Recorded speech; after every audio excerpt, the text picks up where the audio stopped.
You ever get threatened with eviction by someone standing on your land? That's what happened when Nadine Harlow rolled into my driveway like a tax collector with a tiara. She thought she was the sheriff of suburbia, but forgot to check the badge number. She came ready to evict me, and left with a whole different problem. Let's just say her plan didn't exactly go how she pictured it, and things got real public real fast. Ever dealt with an HOA president on a power trip? Drop your craziest HOA stories in the comments. This one's going to take you for a ride. The whole thing started so absurdly that I actually thought someone was playing a prank on me at first. It started on a Tuesday, because of course, tyranny starts on a weekday. Nadine's SUV screeched down my gravel like it was auditioning for a stunt show, kicked up a dust cloud, and out popped a woman in pearls and fury. She stormed up like she was late for her HOA cosplay and shouted, "You're trespassing on community property. Vacate immediately or face legal action." Now, I'd seen confident people before, but this was a woman who marched up my 100-year-old family ranch like she'd personally invented it last Thursday. I raised an eyebrow and set down my coffee like I was defusing a bomb made of ego. "Me, Mom," I said, calm as a Sunday sermon. "You sure you've got the right address?" She looked at me like I'd asked her to spell empathy. "This land falls within the jurisdiction of Willowbrook Estates. Your structure is unauthorized, your fence is obnoxious, and your porch gives off unrefined energy. Now, I don't know what spiritual crime a porch can commit, but apparently mine had violated a sacred AOA chakra. The irony, my name's Calvin Briggs, and my great-granddaddy built this ranch before HOA was even a set of letters. I'd spent the last 7 years buying back family land parcel by parcel, sweat, loans, and one unfortunate poker night that cost me a vintage truck. But Nadine didn't see history. She saw a man with no vinyl siding and assumed I was squatting. She waved a packet of bylaws like it was a sacred scroll. "You have 48 hours to remove all structures before we proceed with enforcement." I blinked. She blinked back, like she just dropped a mic only to realize it was a toaster. Instead of laughing her off, I decided to let this play out. She thought she was the protagonist in a Hallmark movie where the mean rancher gets tamed. But I wasn't about to get plot twisted. I smiled politely and said, "Well then, maybe we ought to get the lawyers involved." Her eyes lit up like a Pinterest board titled "How to Ruin a Neighbor." She spun on her heels, dialed her phone before hitting her SUV, and I could already see her plotting her HOA newsletter victory lap. What she didn't know was she'd just declared war on the man who signed her neighborhood's original dirt lease, me. Confidence without context is just karaoke at a courtroom. Ever been accused of squatting on your own land? Drop your HOA horror stories in the comments. And get ready, you ever watch someone cite zoning law from a Facebook meme? Nadine did, twice, and with the confidence of a flat earther explaining GPS. She showed up the next morning like she'd spent the night scrolling through HOA group chats and YouTube law degrees. This time she had color-coded tabs, highlighted paragraphs, and a fresh sense of courtroom cosplay. According to Willowbrook Covenant 6b, Section 3 Sub A, she announced like Judge Judy had personally anointed her. "You are in violation of architectural integrity protocols." She held up a printed packet like it was sacred scripture. I skimmed the top page. It was a blurry scan of a 2005 landscaping guideline with a watermark that said sample only. I nodded solemnly like a student about to flunk with dignity. "Wow," I said. That sounds serious." Her chest puffed up like a rooster who just won a Google search contest. "It is. And failure to comply will result in cumulative fines, property seizure, and legal action." I resisted the urge to ask if she'd also found those in a fortune cookie. Instead of laughing, I leaned into it. I told her I'd contact my attorney, have everything reviewed, and be in touch. She clapped once, like she'd just checkmated me. "Good. I'm glad you're taking this seriously. It's about time someone respected our guidelines." Nadine strutted off like she was heading to a victory parade that hadn't been scheduled yet. I watched her drive away and whispered, "Oh, we're taking it seriously all right, just not in the way you think." By sunset, I'd already sent everything to Lisa. She called me laughing, said Nadine's packet looked like it was printed from Law for Dummies, AWA edition. We made a plan, no confrontation, just let her talk, let her escalate. Let her dig the legal equivalent of a kiddie pool and cannonball into it. Meanwhile, I started pulling old easement deeds, property maps, and the original land sale contracts. Each one a brick in the wall of reality Nadine was about to slam into face, first. The next morning, a new notice appeared on my gate, this one bolder and underlined. Final warrange 24 hours orafa arsa amenti bigons. I laughed so hard I nearly spilled my coffee. Enforcement. I said aloud to no one but the cows. She gonna send a SWAT team or a sternly worded salad fork? I framed the notice on the wall of my garage. right next to a sign that says, "Don't argue with stupid. They'll drag you down and beat you with experience." Never interrupt someone who's publicly proving they didn't read the fine print. When's the last time someone argued with you using zero facts and a lot of volume? Me, drop your tales of keyboard warriors and sidewalk philosophers in the comments. And when she came back, with 2 lawyers and a clipboard so thick it needed wheels, I knew the real comedy hadn't even started. Nadine arrived like a mobile courtroom drama. Heels clicking, papers flying, assistant panting like they just sued a treadmill. Her SUV door swung open like it had something to say, and out marched Nadine in a navy blue pantsuit so stiff it probably had its own zip code. Flanking her were 2 legal sidekicks, one tall, one sweaty, both visibly regretting their career choices. And right behind them, my ace, Lisa Tran, calm, smiling, me, and sipping a lat like we were here to buy a couch, not dismantle a delusion. "Mr. Briggs," Nadine called, as if trying to summon a jury out of the gravel. Me. "We're here to conduct a formal inspection of the premises and serve you with a cease and desist." Her assistant pulled out a legal-sized envelope like it was going to explode with credibility. Me. "Per Section 12-Zebra of our updated zoning mandate, you are officially in violation of residential expansion boundaries." Lisa stepped forward, polite as a priest with a clipboard. "Good morning," she said, smiling like she'd been waiting for this moment since 3rd grade debate club. "I'm Lisa Tran, Mr. Briggs' attorney, and unless that envelope contains a certified miracle, me, I suggest we take a breath." Nadine's lead attorney began mumbling about boundaries, codes, and precedent-setting easement implications. Lisa nodded, listened, me, and then dropped the line like a legal grenade. "Are you familiar with historic easement doctrine?" The man blinked like a squirrel caught mid-tax fraud. Nadine crossed her arms, sniffed, and said, "Me, I don't think you understand how this works. We represent the homeowners." Lisa, still smiling, pulled a folder from her bag and handed over a map older than Nadine's Botox subscription. Me. "This," she said, "is the 1983 survey showing the Briggs family's perpetual access rights. You're standing on them." That's when Nadine's confidence started melting like cheap mascara in a sauna. Me. She peeked at her lawyer, who was now quietly flipping through Lisa's documentation like he was reading the plot twist in his own firing. Me. Her assistant looked like she wanted to be anywhere else, including jury duty or a dentist's office in July. "There must be a mistake," Nadine stammered. Me. "Because we have guidelines." Lisa cocked her head, leaned in slightly, and said, "So do submarines. Doesn't mean you're qualified to launch one." And just like that, the courtroom drama turned into a silent documentary on miscalculations. We didn't yell, we didn't argue, we just let the silence settle like dust on a failed plan. Nadine's face dropped like her Zoom connection just cut mid-argument. Her team retreated with a promise to review and respond, which is legalese for panic and pray. Lisa and I waved goodbye like friendly ghosts, and I just stood there sipping coffee thinking you wanted law. You got listed. Grace under pressure beats gaslighting with a folder. Ever seen a battle lost with one sentence? Tell me the most beautiful shut-down line you've heard, and buckle up, because Nadine's next move. She brings the media, and the popcorn writes itself. Nadine threw a community tantrum so big, even the weather took sides. Rain quit, the news showed up. She turned my quiet ranch into a made-for-TV moment, complete with folding chairs, handmade protest signs, and a news crew that smelled like clickbait. I didn't even know Channel 8 still existed, but they popped up like paparazzi at a garage sale. Ready to frame me as the villain in a story written by someone who never read the second paragraph. I stepped onto my own porch only to be met by Sheriff Donnie, hat in hand, face full of regret. "Sale," he said quietly. "I gotta ask you some questions about property threats and HOA interference." Behind him, Nadine was already posturing for the cameras, pointing at my home like it had committed a felony. "He's been harassing the entire board with legal intimidation," she declared, handing out copies of her statement like it was gospel. I looked at the crowd, neighbors I'd helped move, fix fences, even plow driveways, and half of them wouldn't meet my eyes. The other half nodded like they'd just learned I kick puppies for sport. Then came the real gut punch. Mrs. Evans, whose roof I personally patched after last year's storm, stood holding a sign that said, "Protect our community from predators." I stared at it like it had slapped me.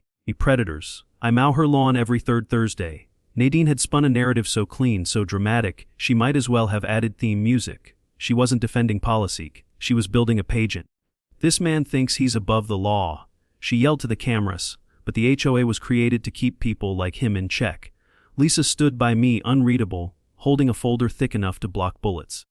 "Let her finish," she whispered. "Then we show them what facts look like." Sure enough, Nadine pulled out a giant map, crayon-colored with arrows and a red X, where my house stood. Me. This structure is illegal, she shrieked, and his disrespect for the rules endangers us all. A few people actually clapped. That's when I realized this wasn't about property anymore. Me. It was about perception. I could own the land, the easements, even the paperwork. But if I didn't win the room, none of it mattered. Me. So I did the only thing that made sense. I stepped up to the mic and told the truth. My name is Calvin Briggs. My family's owned this land for 4 generations. Me. The paperwork proving that is older than most of these houses. I held up my own folder, just as thick, just as loaded. She handed out lies like party favors. Me, but I brought the receipts. The court of public opinion is always in session, so come with facts, not fireworks. When did you see truth nearly lose to volume? Me, share your near miss stories below. Nadine said I was trespassing. I let her build her courtroom, pass out flyers, and gather her chorus of confused villagers. Me. Then I walked in with one piece of paper and showed her the deed to her driveway. The look on her face landed somewhere between tax audit and ghost sighting. And suddenly, HOA Justice Day turned into a masterclass in silence-based strategy.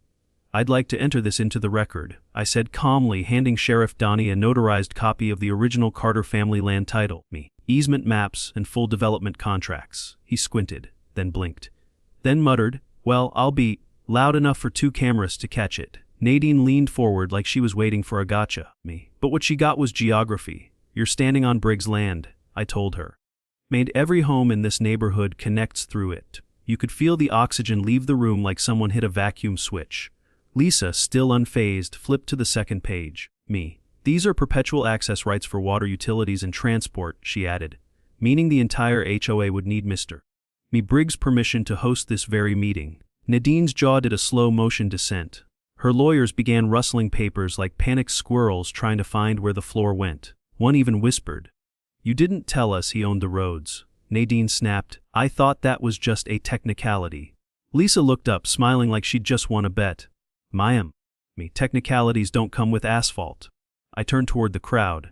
My neighbors, the ones who'd bought Nadine's pitch like it was truth dipped in glitter. "I didn't want to embarrass anyone," I said, holding up the documents. "But if you let someone yell long enough, they'll expose their own ignorance." I paused. "This isn't about control.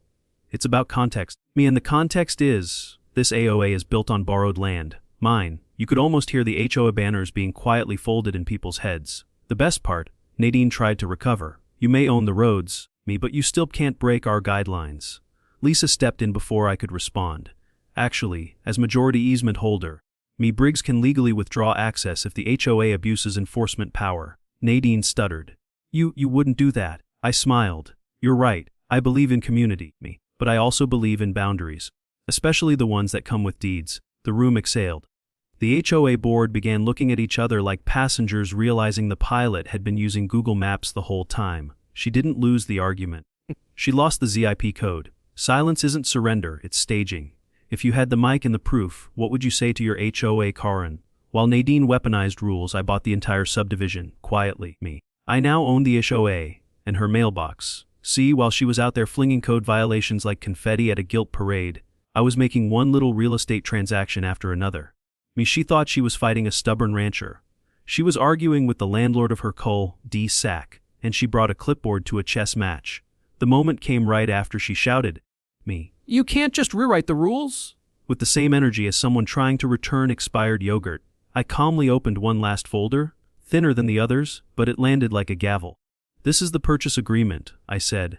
"As of 3 weeks ago, I own the Pine Knoll Development Company, which includes this OA." A ripple moved through the crowd like someone had whispered free BBQ. One board member slowly sank into his folding chair like gravity had opinions. Nadine blinked. "You what?" Her voice cracked like a bad Wi-Fi signal. "I own the HOA," I repeated. "Technically, I'm the one who signs your reimbursement checks. And I've been meaning to talk to you about those branded pens, Bit extravagant for a subdivision with potholes." One of her lawyers audibly gasped, like someone just opened a horror movie door with the lights off. Lisa leaned in. "It also means Mr. Briggs can dissolve or re-elect the board at will, effective immediately." You ever watch someone try to remember how to breathe? Nadine went through all 5 stages of grief in a single exhale. The crowd went full sitcom reaction. Mrs. Evans dropped her protest sign. Doug from lot 17 started clapping like he just found out HOA fines were optional. Nadine, desperate for air and authority, pointed a trembling finger. This isn't legal. You can't just buy power. Lisa shrugged. Mom, that's literally how HOAs work. It was like someone pulled the rug and replaced it with a dance floor. The same folks who shouted me down days earlier now stared at Nadine like she was an out-of-date coupon. And I just looked around and asked, so, shall we vote on some new rules? The laughter was real, and not at me. Turns out, when you scream at the landlord, you lose your megaphone. Control earned through silence makes the loudest impact. If you had the power to fix a broken system, would you demolish it or remodel it? Drop your dream rule change below. Nadine didn't melt down. She evaporated. One wrong headline and her HOA crown turned to tinfoil. Channel 8 ran the segment titled, HO President Tries to Evict Landlord. And suddenly the entire county knew that Nadine had tried to boot the guy who signs her driveway's deed. Even the barista at her favorite cafe labeled her drink Karen's last stand. The emergency board meeting that followed was quieter than a library at midnight. The vote wasn't close, 6-1.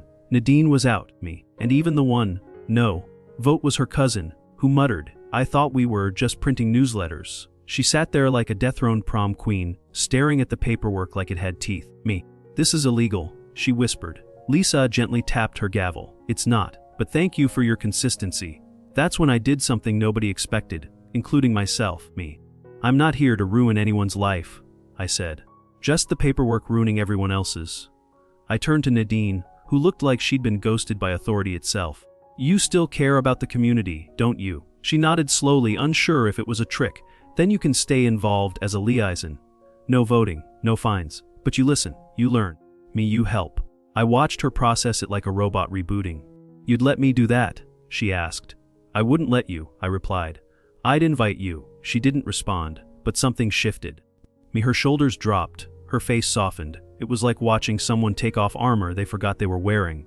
I don't deserve this, she said. Probably not, I smiled. But neither did the HOA when you gave them power. I turned to the room. Let her help us build something better, or not. It's her call. There wasn't applause. Just understanding. Sometimes silence means people are thinking instead of clapping. I didn't bury her. I handed her a shovel and let her decide. Forgiveness isn't weakness. Sometimes it's the most powerful move you've got. Ever seen someone you couldn't stand grow into someone you respect? They said my cabin would lower property values. 3 gnome armies, 2 barbecue championships, me and a neighborhood potluck that ended in spontaneous karaoke, and we were up 23%. Zillow cried. The HOA handbook was used as kindling. Even the bank app started treating us like a destination. Turns out, community thrives when clipboards retire and casseroles show up on time. Nadine didn't just change, she reinvested. Started a consulting firm called Neighborly Neutral, teaching HOAs how not to become mini dictatorships with landscaping obsessions. She used her own downfall as her curriculum like a TED Talk with traffic cones. Towns from 3 counties booked her solid, Her slogan, we'll micromanage so you don't have to. I didn't say a word, just smiled, because what she didn't know was, her seed funding came from a silent investor named C. Briggs. Lisa found out first. You know, she said, sipping sweet tea on my porch, you've turned sneakiness into an art form. I shrugged. You don't rebuild a town by bulldozing it, You compost the mess and let it grow. She nodded, watching kids bike past my gnome-themed mailbox. Still, that was generous. I winked. Call it poetic karma. I got my land. She got her purpose. And no one's been fined for curtain color since. But the real twist, Nadine dropped by one afternoon holding her HOA mug now repurposed as a planter. I owe you an apology, she said, her voice soft and human. You didn't deserve the war I brought. I shook my head. I deserve the challenge. You deserve the truth. We both got what we needed. She looked confused. You knew from day one, didn't you? I nodded. Letting you unravel yourself was the kindest way to stitch it all back, and that's what this was. Not revenge, not dominance, but restoration. I didn't destroy my enemy. I let her realize she wasn't one. See, this story wasn't about owning a ZIP code. It was about owning your choices. I could have crushed Nadine in round 1. But I waited, not to be cruel, but to be clear. Because sometimes, the loudest lesson is the one you let your opponent teach themselves. When truth walks slow, it never stumbles. And when you give grace after victory, that's not weakness. That's wisdom. This story started with trespass accusations and ended with tomatoes, gnomes, and neighborhood barbecues. We went from legal threats to legacy thinking. From protests to potlucks. From "Mom, get off my property," to "let's build something better." That's what growth looks like: messy, slow, and absolutely worth it. If this story hit home, if it made you laugh or rethink your own neighborhood battles, drop a comment below. What would YOU do with power in your hands? Like what this story stood for me. Subscribe so you don't miss the next ride through poetic justice, wild neighbors, and unexpected comebacks. Got your own HOA horror story? Me, drop it in the comments. Let's laugh at the madness together. And don't forget to hit that subscribe button, because tomorrow we have another incredible story.